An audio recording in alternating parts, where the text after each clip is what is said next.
और सुनिए, जज़ाकल्लाह, हर कामिल मुर्शिद पर तवज्जो है सब रात की।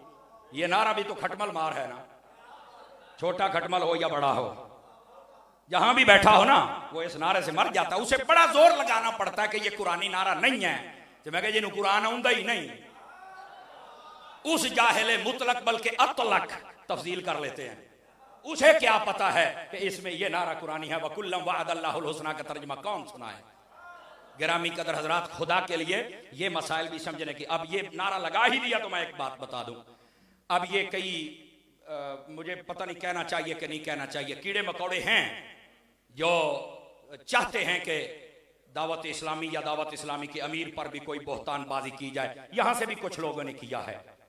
मैं उनकी खिदमत में सिर्फ यही गुजारिश करना चाहूंगा, भैया आप जिस बर्तन में खाते हैं उसी में पेशाब करने के आदी हैं। शर्म नहीं आती है यार? को खुदा का खौफ कहो थोड़ा सा। और मैं यकीन करो, इन लोगों का जनाजा मुफ्ती मोहम्मद कासिम फखरी ने उस दिन निकाल दिया।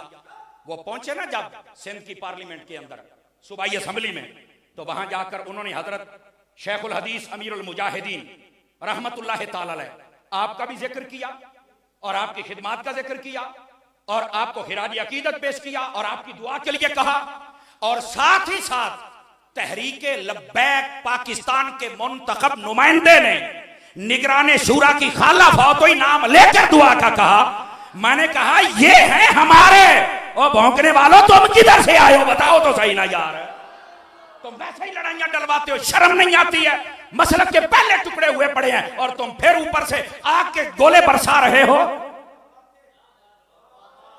ये बात या तो कासिम फखरी साहब को भी समझा के आओ ना कि ये इन लोगों की तो तरबियत ही अच्छी नहीं है, ये तो बिल्कुल ही ठीक। ये ऐसे कई खटमल होते हैं जो लड़ाइयां डलवाने वाले होते हैं। मैं तमाम अदरा से गुजारिश करूंगा, मैं ये भी नहीं कहना चाहता था, लेकिन ये उलमा बैठे मजबूरन मुझे कहना पड़ा। उनको सिर्फ ये कह दो कि तुम अपनी जिहालत का ऐलान करते रहो, हम अपने मुआमलात अल्लाह के सुपुर्द कर देते हैं। बस इतनी बात है। यकीन फरमाएं तुझे दीन की समझ आ गई और आ गया तू वक्त का गजाली। खुदा का खौफ कर। और फिर लोगों ने रद्द कर दिया ना, ऐसे लोग वैसे ही रद्द हो जाते हैं, कोशिश करते हैं मशहूर होने के लिए, लेकिन ये नहीं ना पता कि इस झूले पर हम बैठे हैं। इसको जब पंजाबी कहते हैं कि उत्तों दी जो झूठा आया तो पुट्ठा डट्ठा ना तो तेन लग लो जासी। इसलिए खुदा का खौफ करें। मैं फिर अगर ये जुमला भी मेरा किसी को पसंद ना आए तो मैं वापस लेने के लिए तैयार हूं, क्योंकि ये तहम्मुल का दौर अगर ले आएंगे तो मजा आएगा ना। लेकिन मैं सिर्फ ये कहूंगा यार, अपने लफ्जों पे गौर कर लो। तुमने क्या कहा था और कौम ने तुम्हें, बल्कि मुंतखब नुमाइंदे ने पार्लियामेंट के आकर जाकर तुम्हें रद्द करके रख दिया है। अब तुम तो मुंह दिखाने के काबिल नहीं रहे हो। जाओ ना कभी मरकज से राब्ता करो। तवज्जो नहीं फरमा रहे आप हज़रात।